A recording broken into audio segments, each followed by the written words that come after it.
listening to the Rainmaking Podcast, hosted by high-stakes headhunter, author, and professional speaker, Scott Love. Thank you for joining the Rainmaking Podcast. My name's Scott Love. I'm your host, and I want to thank you for spending time with me today. And I hope that I can bring you some content through my interviews with experts on the topic of rainmaking. If you're in the business of getting business, then this is the show for you. And our guest today is a special guest. We have Margie Agin. She is an award-winning marketing expert who has worked within the business of B2B consulting in the area of marketing. She's completed her undergraduate work at Tufts University and earned her master's degree from American University. And she has a unique perspective on how her skills at language affect her ability to help organizations market effectively. This is a unique program. I think that you should listen to it at least twice because there's so much content on here. The topic is how to differentiate your company to gain attention and drive buyer behavior. When you're done with the show, make sure you connect with her on the podcast show notes. And with all the guests on here, I think you get a little bit more out of it when you can check them out on LinkedIn, connect with them, and really pay attention to the content that they provide. I've tried really hard to vet guests and make sure we bring people here to you that are going to help you to get more business, better business, and eventually all the business from your clients. Thanks so much for listening.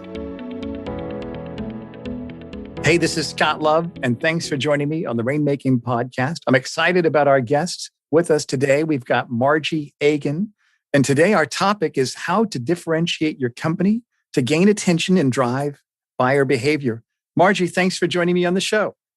Hi, thanks very much for having me. Yeah, so it's nice to have you on this show, and we've had similar people that are marketing experts, and I like the fact that your company's called Centerboard Marketing.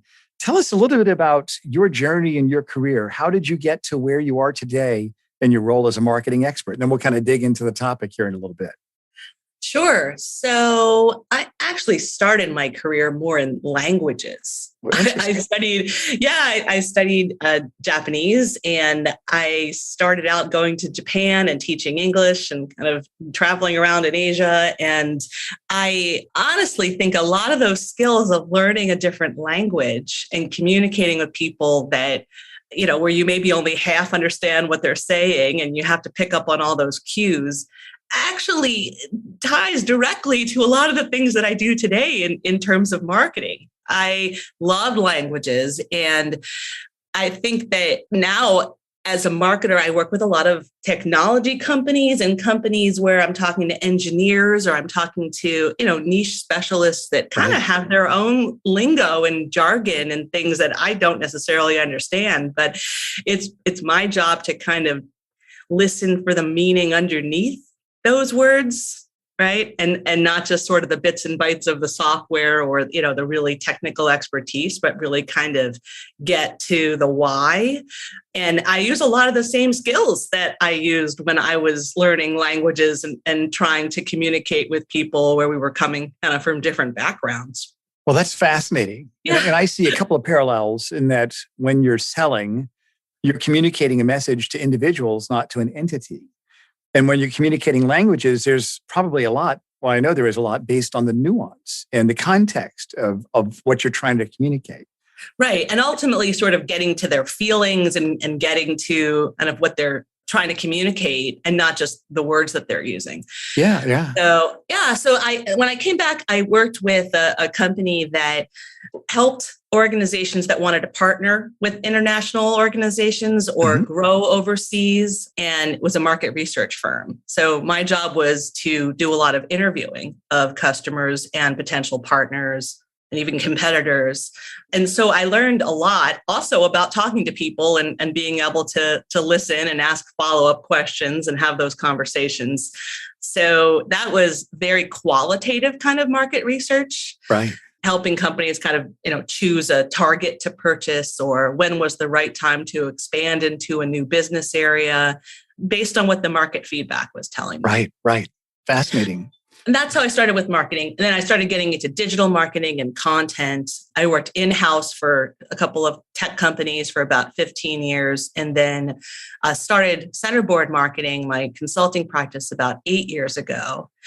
And kind of have combined all of those experiences, really. I work with companies that are B2B companies, often have products or services that are sometimes niche, sometimes really technical and complex, right, and help them really figure out what makes them different and find the words to express it with clarity. And that's what I do. I work on messaging, I work on content development, website copy, thought leadership papers, campaigns, any kind of sales collateral that's really external customer facing.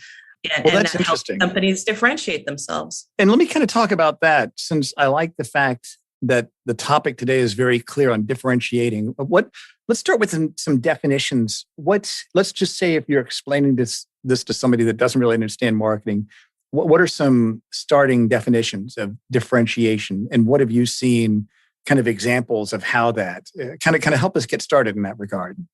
Sure. So ultimately, the question is, why would someone choose to work with you when there's 100 other similar companies or alternatives out there that are competing for their budget as well as their time and attention? Right. So being able to stand out in what you offer, as well as the entire experience that you present, is really critical to forming a relationship with a potential customer, building their trust, and helping them kind of justify that purchase and that ongoing relationship, when in many industries, it is very easy for competitors to come in and replicate what you offer. So you need to find a way essentially to stand out. So if a customer were to say, well, what is it about this vendor, or this partner? They need to have a ready answer that describes what makes you, you. What are the kind of the categories? If we were to kind of help our listeners to find out what helps them stand out, then obviously we don't want it to be we charge less than everybody. We don't want that to. We don't want to go in. I mean, that's a race to the bottom, right? If you don't have any good answer, and then you end up competing on price, that's right. Yeah, easy for everyone to replicate. That's right. And we all lose. So certainly it could be, as I said, kind of the particular services that you offer, right? Okay. You could have a deep expertise in one specific area. So Margie, in terms of differentiation, are there certain categories you mentioned, such as expertise? Are there categories like our experience level is one category that we can use to differentiate? What would be kind of some other, looking at it from a big picture perspective, different categories that people can kind of segment their differentiation into? I think a good place to start actually is to kind of flip it on its head a little bit and think about, from the customer perspective, what are the problems that they have and the ways that they make decisions, the ways that they're searching to try to solve those problems, right? Oh, that's great. So your differentiators, you could have many, but they really only matter, and they're prioritized in terms of what matters most to the target customer group that you're trying to reach. Right.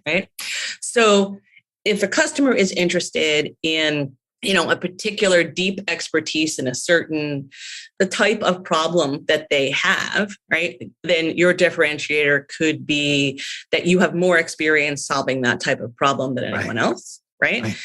And then your role is to try to prove that, right? It's one thing to say that you have that kind of deep expertise, right? Or that you've been in business 20 years, but it really only matters if you can show why the value that you provided through those 20 years. You could have been in business for 20 years, funded by your trust fund, and never made a dime and never helped customers do anything to solve it's really problem, 1 year, right? 20 times. Right? So the key elements of a differentiator are that they truly have to be authentic to your business, and also that they're true, right? That you can kind of show the evidence that through this expertise that you have, or through this deep level of experience, that you help customers achieve their goals, right? Whether that's a efficiency, bottom line kind of stuff, or top line kind of stuff of driving revenue, renewals, long-term relationships, whatever your customers' goals are, you need to frame your differentiators in terms of what matters most to them.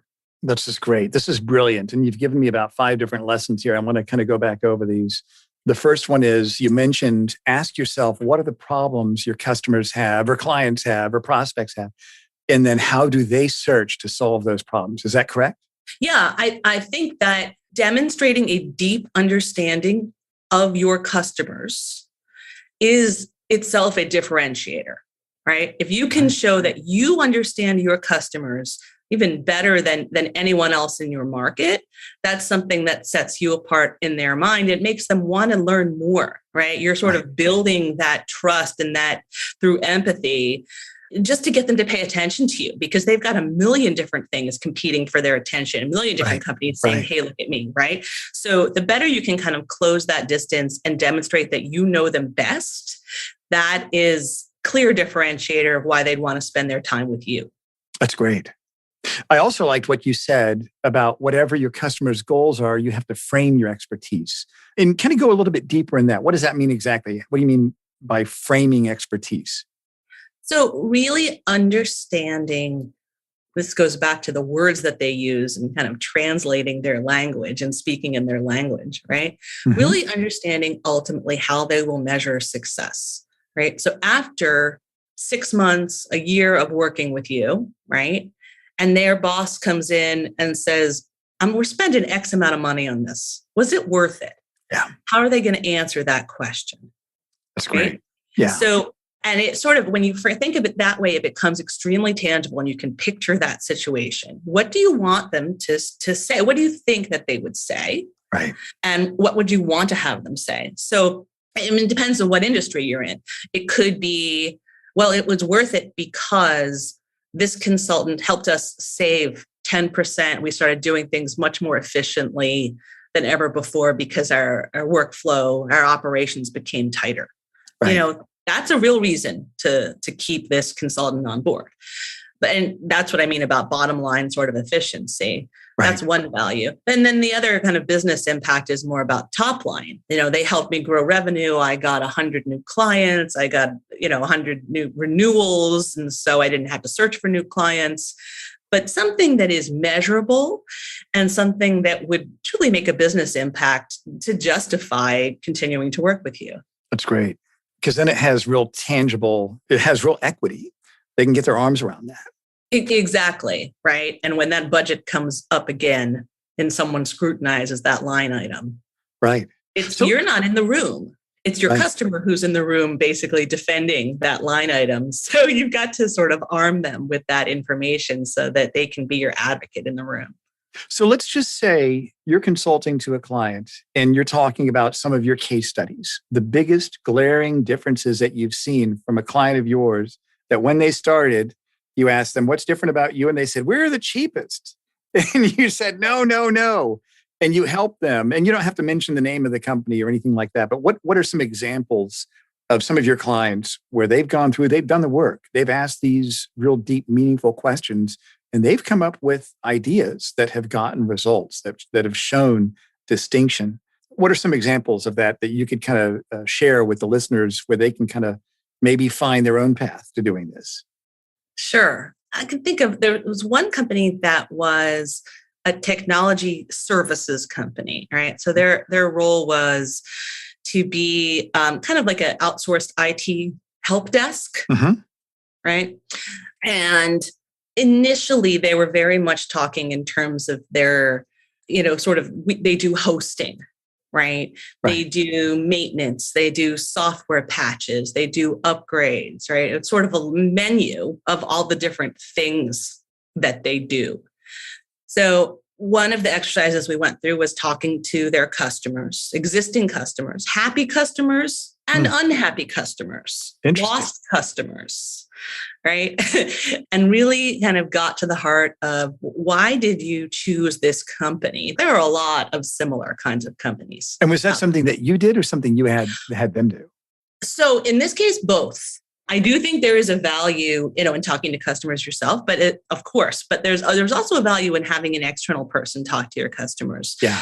Especially sometimes a customer will be more willing to sort of share the dirty laundry a little bit when they're not talking directly to the brand. And so there is a benefit to having an unbiased third party who also can ask the tough questions. Right. So we split it up. And one of the things that came out was that it really wasn't the technical expertise, but it was the responsiveness. It was the idea that the customers felt confident that they could put in a ticket or make a phone call and get an instant response from someone, right, within moments, who then truly stayed with them through the entire process and kind of held their hand until the issue was resolved. Mm-hmm. And so that really changed the way that we went forward with the content that we created, the way that we prioritized kind of the messages on the website. One of the things we ended up doing was on the website, we had a little section that highlighted their help desk responses in real time, live on the website. Wow. Right. Wow. So instead of just saying, hey, we have a, 85% first time resolution rate, you could literally see it almost as a ticker live, highly transparent, because they felt that confident that they had a team that was in your corner, which is something so many companies say, right? We're in your corner. We go the extra mile. We treat you like family, but they really put their money where their mouth is and kind of doubled down on that being the differentiator, because we heard from so many clients that it was that relationship and trust that was why they stuck with them. And they didn't really know about that until you got involved and really kind of brought that to surface. Yeah. I mean, I think they had an inkling, but at the same time, it's hard to prioritize, right? Yeah. It's hard. You have so many things that you want to say. And if you say them all, then it becomes hard for your customers to essentially remember you're overwhelming them. Right. And then you start to get kind of, especially if you have multiple people and multiple salespeople, right? Everyone is saying something slightly different, and your message gets diluted. So it really helped to sort of prioritize and say, this is the primary message. And then these are sort of the backup messages that maybe you bring in later in the conversation. But we all were talking on, singing from the same sheet of music. That's great. What was the impact that this change made on your client's business? Yeah, mainly the initial impact we saw was from the website in terms of engagement and sort of top line lead generation. That was one of the primary goals was, much higher engagement on the website, more kind of contact us. I'm interested in learning more kind of form submissions by people that came to the website. And that was our primary goal in that project, right? Was just to sort of get more people in the pipeline and kind of stand out when so many websites look the same. Right. Well, this is interesting. And let me kind of go down this line of questioning then related to finding that differentiation, that distinction. When someone sees that vein of gold, they've done their research and I thought it was because we're really good at writing cursive, but it's because we have good listening skills that they chose us. Something totally a surprise that they just didn't expect. And they thought, let's just go with that. How do they then bring that message to market? Is that distinction, is that something that advertising campaigns are built on? Is it something the marketing department gets involved? Do you train those in business development? So for example, I work with law firms. They don't call themselves salespeople, but partners of law firms have to sell work. They have to be rainmakers. What would an organization do at that point then with that idea of distinction, of uniqueness? Yeah. So yes, to all of those things. One of the main areas that I focus on is product marketing and content marketing. So if you're a technology company, there's often a product marketing kind of function that kind of packages and builds what we'll call a messaging framework or a message map, right? And that is sort of the underlying infrastructure that internally the organization can use. And then that translates into more external facing information, right? So your message map is the foundation, but then that becomes kind of the core to content that's on your website, your sales presentation, the email strategy, a social media post, right? It's sort of, that's the underlying piece that helps everybody kind of do their individual job. I have found that services-oriented organizations don't have typically the same type of product marketing kind of function that, say, software SaaS technology company is going to have. Right. So, and I think, it's harder for a services company to kind of package what you do as a product, because ultimately you're sort of maybe selling your time and your expertise. Right. So one of the things that we do is kind of package services really into kind of a product in the same way that we would treat a product. Interesting. So it's kind of positioned, and it does not to say that you can't, have flexibility and, change kind of the features and change the time scale or change the scope of work, but so that there's sort of a bundle, or it's treated very similarly to a product, so that people are all sort of selling or positioning in the same way. So let me ask you this. When you say package services into a product, so basically, let's say if somebody's doing professional services, what do you mean by that exactly? I'm not sure I understand. Sure. Okay, sure. So for example, as a marketing consultant, I really also sell my expertise and my time, right? Right. So one of the things I've done is kind of thinking about the needs of my customers. I've got some people that are very early on in their marketing programs. So we put together a jumpstart program for them, right? And it has sort of all of the elements of getting started, a little bit of social, a little bit of the website, a little bit of the, the messaging component, the advertising strategy, et cetera, right? It's a jumpstart package. Right. I see. Yeah. But it could also be, if you someone that's been in market a long time, there could be a content boost package, right? Where we sort of do an audit. And then there's, these are all of the things to optimize what you're already doing, measure and optimize what you're already doing. So what a great that idea. way it's a little less amorphous, and it's more of a set scope of work that is treated as a product. Yeah, it's kinesthetic. You can get your arms around that. It's tangible. That makes sense. That's really what it's all about, making it tangible. Yeah. And so you also mentioned the message map. I'm not familiar with that term. Is that actually a thing?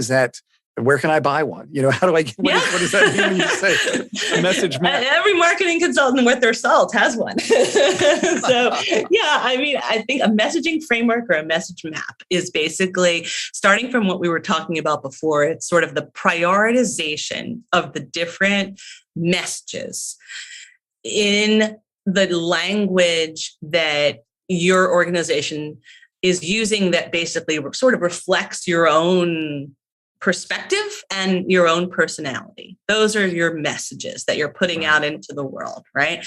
So a message map might say, okay, I am a technology services organization, right? And these are the three things that we're going to talk about. We're going to talk about how, we have a deep expertise and in compliance and, evolving regulations, right? That could be one message. Another message could be this sort of, we go the extra mile and, we're with you from the beginning to the end. And the third piece could be that we specialize in global organizations, right? So these are sort of top line messages, the three things that you're going to say. And then each message is going to have a series of what we could call proof points that back up the message, again, back to your differentiators that kind of talk about, and here's how we've done this. Here's the customers we've helped. Those are the supporting kind of prongs to those top line messages. Points. Okay, good. Exactly. In this case, let's say we've got three. So we've got to say, all right, which one is the one that, if there's only one thing you want your customers to remember about you, right? What is the primary message? So a lot of the work that we do is essentially prioritizing those messages, and then providing the underpinnings, again, so that they're provable and they're believable. Well, Margie, you've got some great ideas that you've shared with us today. Tell us a little bit about your services that you have for our listeners, and then we can kind of bring it home with 3 action steps people can take to kind of get started on some of these ideas that you've shared with us today. Sure. So as we've been talking about, though, I help B2B companies that have complex products and services work on these message maps and really talk to their customers, look at their competitors, and look inside their own organizations to build what their differentiation strategy is. And then that becomes the foundation and the infrastructure for content. So the second piece that I do is write copy, craft copy for websites, sales and marketing materials, sales presentations, anything that is, starting from that message map. And then the third piece is I also do workshops and trainings for companies that have their own marketing departments, but maybe need a little boost or external expertise. So I'll do a series of workshops to basically train their internal marketing and sales departments to do this themselves. That's great. And I think that what you do, just as my thought, even recruiting departments of organizations, because they're the same as marketing. Their job is to get people to think a certain way about their organization and take action, to join their team or to buy something from them on the marketing side. So one of the trending terms for sure is employee branding, right? Just as there's branding for the marketing organization and the sales organization to think about new customers, right? The recruiting and the HR teams are thinking about attracting the best and brightest because they have a strong employee brand. That's right. Absolutely right. And so, Margie, we're going to put all of your link information and your LinkedIn and all your contact info on the show notes. So anybody that's listening, if you want to get in touch with Margie, just go to the show notes and you'll be able to reach her there. And so how would you kind of summarize this in giving us 3 action steps people can take to get started on integrating some of the ideas that you shared with us today?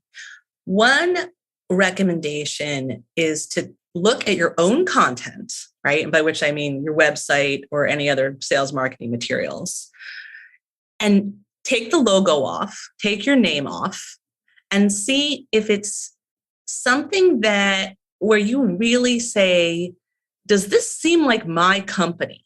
Is this something that any other company could say? Right? Or is there something that, would I even know that this came from my own company? And if the answer is no, then it's time to look a little bit more at understanding what really makes you different. What do you want to say that nobody else can say? Right? What do your customers really want to hear from you? And that's sort of your first clue, is if your content doesn't meet that test. Right. So that's number one. Number 2 could be, now let's talk to some customers, right? Even if you're not trying to get case studies out of them and it's all just, internal learnings, just keep talking to customers and kind of checking in and asking these hard questions, right? And then the third piece, I think, is to look at those kind of proof points, right? Try to find some measurable results and some, for example, right, that you can use to back up those differentiating points and to put your money where your mouth is. That's great. Margie, this is great. I like the idea that, and this is one of my benefits of doing this, I get to sit at the feet of really smart people like you and take some of these ideas and apply them to my own business. That's my ulterior motive of doing the podcast, right? But I want to thank you. I feel the same. I mean, that's why I've been listening and learning and having conversations with people. And it's constant learning. Marketing. That's what I like about marketing and what I like about the podcast and kind of the community of people that are listening to these shows. It's really a wonderful way to learn. It really is. And I want to thank you for being on the show today. You've got some great ideas. I hope everybody listening connects with you on LinkedIn, that they reach out to you if they think that you can help them. And I hope that you and I can stay connected, and let's have you back on the show here in the next couple of months, Margie. Wonderful. I'd love that. It was great talking with you. Thank you. Thank you for listening to the Rainmaking Podcast. For more information about our recruiting services for international law firms, visit our website at attorneysearchgroup.com. To inquire about having Scott speak at your next convention, conference, sales meeting, or executive retreat, visit therainmakingpodcast.com.